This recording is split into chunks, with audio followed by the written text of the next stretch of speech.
Our very last section of this unit is rational zero theorem. So first off, we need to know what the rational zero theorem says. The rational zero theorem is when f of x is equal to a sub 0 x to the nth plus a sub 1 x to the n minus 1 plus so on and so forth, all the way down to a sub n minus 1 times x plus a sub n. This is essentially just a generic form for any polynomial. Okay?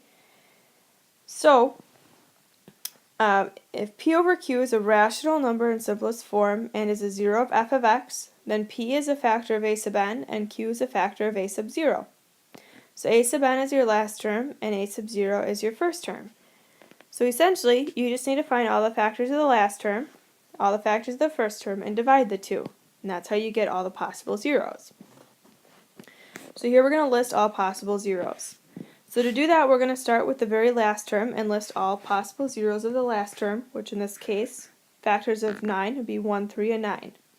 So plus or minus 1, plus or minus 3, and plus or minus 9. We're not going to worry about whether they're positive or negative yet, we're just going to list them. Then we could take all the factors and divide them by the factors of 2. Well, 2 are 1. So now we're going to find all zeros. So we're going to start off by finding the positives and negatives first, using Descartes' rule of signs. So here we change, we change, we change, and we change. So we had a total of 4 changes, so that would be 4, 2, or 0 positives. So now we'll take a look at the possible negative ones. So we look at f of negative x. So that will only change the x to the third and the 52. So the 2x to the fourth stay positive.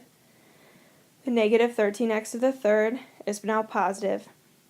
The x squared stays positive. The negative 52x is going to be positive and the 60 is positive. That is a total of 0 changes, so there is 0 negative. So now we know, because we have 0 negative and 4, 2, or 0 positive, we're going to try positive solutions because we know that we're never going to find a negative one. So we're going to list all the factors of 60 now. So the factors of 60 would be 1 times 60. So 1, 2, 3, 4, 5 goes into 60, 6 does, 10, 12, 15, 20, 30, and 60. And you can get those easily by just dividing it through. And also the factors of 60 divided by 2. So in this case that would add on a 1/2. 2 divided by 2 doesn't make sense. 3 halves does though. 5 halves does, and 15 halves. But otherwise all the other values, when you divide them by 2, they're already on the list. So this right here is going to be the values that we're going to try, and remember we're going to try them positive. So let's set up synthetic division. So we have 2, negative 13, 23, negative 52, and 60. You can really start anywhere you want to on the list. Obviously numbers like 60 probably aren't going to get us a 0 for the remainder, but you can really pick wherever you want to start. I'm going to suggest you always just start at 1. It's an easy and quick one to do anyways. So we'll start at 1 here. So we'll drop the 2 down. 2 times 1 is 2, plus negative 13 is negative 11. Negative 11 times 1 is negative 11, plus 23 is 12. 12 times 1 is 12, plus negative 52 is negative 40. Negative 40 times 1 is negative 40, plus 60 is 20. So 1 did not work. So let's move on to the next one, which is 2. So we drop our 2 down. 2 times 2 is 4, plus negative 23, so that's negative 9. Negative 9 times 2 is negative 18, plus 23, so that's 5. 5 times 2 is 10, plus negative 52, so that's negative 42. Negative 42 times 2 is negative 44. Negative 44 plus 60, is negative 84. Negative 84 plus 60 is a negative 24. I do want you to notice something. Notice right here we went from 1 to 2 and we switched signs. We went from a positive number to a negative number. That tells us that somewhere between 1 and 2 we crossed the x-axis. Well, we know 2 didn't work, but let's look at our fractions here. Which of these fractions lie between 1 and 2? 3/2 does, so let's try it. Alright, so it's something to always keep a note when you're going in order like this. If you cross the x-axis, here by going from a positive to a negative or the other way around, you can then pick out a fraction to try. So we're going to drop the 2 down. 2 times 3/2 is 3, plus negative 13 is negative 10. Negative 10 times 3/2 is negative 15, plus 23 is 8. 8 times 3/2 is 12, plus negative 52 is negative 40. And negative 40 times 3/2 is negative 60, plus 60 is 0. Alright, we found it. We found one of them. And it helped us that we noticed that this switched from positive to negative. So one of our solutions we already know is 3/2. Now we need to find the others. But now when we go to write out this depressed polynomial, it's to the third power. 2x to the third minus 10x squared plus 8x minus 40. That still isn't something that we can factor really easily. So now we are going to do synthetic division again, but this time we're going to be able to dwindle down these solutions because your last number is 40. So we're going to set up synthetic division with our depressed polynomial. So 2, negative 10, positive 8, and negative 40. Few things we know. We still know we're not going to try any negatives. We know 1 doesn't work. We know 2 doesn't work. Okay. We also now only can have factors of 40, so we're going to go through and cross off any numbers that are not factors of 40. So 3 is not a factor of 40, 6 is not a factor of 40, 12 is not, 15 is not, 30 is not, 60 is not. That also means 15/2 is not. So now look, we have a much narrower field of values to try. Keep in mind that I know 8 is a factor of 40, but since it wasn't on the original list, it's not going to work now. Okay? So you just take the original list and cross off values that are not also factors of 40. So let's start with the next value available to us, which is 4. So we're going to drop down the 2. 2 times 4 is 8, plus negative 10 is negative 2.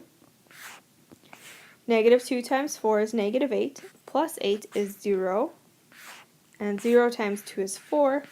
0 times 4 is 0, plus negative 40 is negative 40. So this tells us negative or positive 4 did not work. So next value up is 5, so let's try 5. So 2, drop the 2 down. 2 times 5 is 10, plus negative 10 is 0. 0 times 5 is 0, plus 8 is 8. 8 times 5 is 40, plus a negative 40 is 0. So there we go, we found another one. So we also can add to the list 5. Now we can write out our depressed polynomial from here. So this was a third power, so we depress it down to a second power. So this is 2x squared, there is no x, and then just plus 8.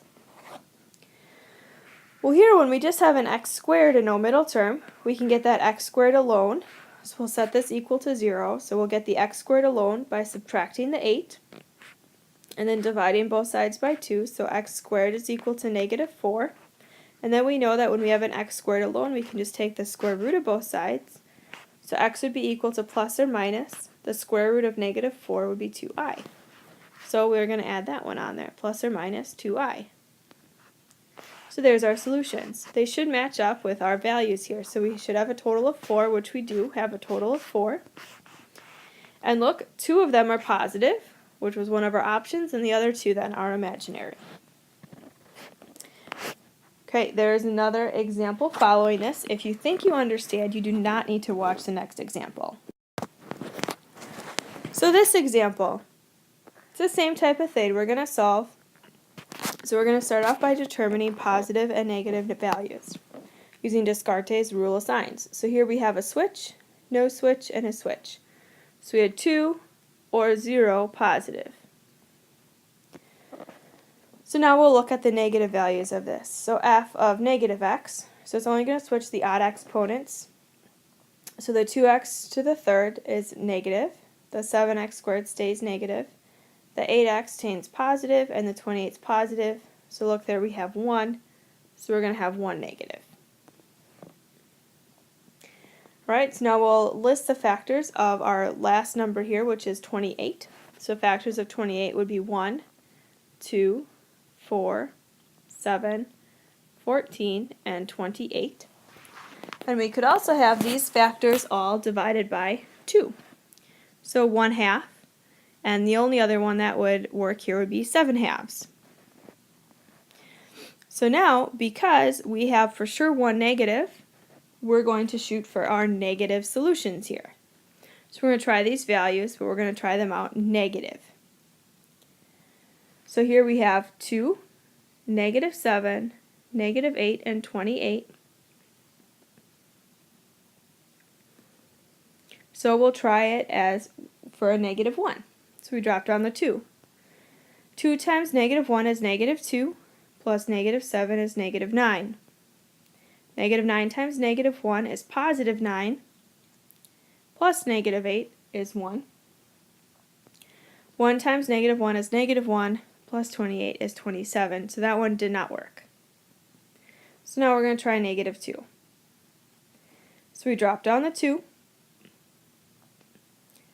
2 times -2 is -4, plus -7 is -11. -11 times -2 is -22. -11 times -2, is a +22. Plus -8 would become a +14. 14 times -2 is a -28. Plus 28 is 0. So there we found one of our solutions. So one of our solutions here is -2. So we'll write out our depressed polynomial of 2x squared minus 11x plus 14. This one does factor nicely, but if you don't see how it factors right away, just do the quadratic formula. So x equals -b, so 11 plus or minus the square root b squared, so 121, minus 4ac, so 4 times 2 times 14. 4 times 2 times 14 is 112, all over 2a. 2 times 2 is 4. 121 minus 112 is 9, so that's the square root of 9. So we really here have 11 plus or minus 3 over 4. So this would be 11 plus 3 over 4 and 11 minus 3 over 4. 11 plus 3 over 4 is 14 over 4, which gives us 7/2. 11 minus 3 over 4 is 8 over 4, which gives us 2. So we not only do we have the solutions of -2, but we also have the solution of +2 and 7/2. Notice that these values also showed up on our list, as they should if we ever get rational answers. So here we ended up with 3 total solutions. 1, 2, 3. We should have had 3 solutions, and we ended up with 1 negative and 2 positive, which was one of our options. So that is solving our rational zero theorem.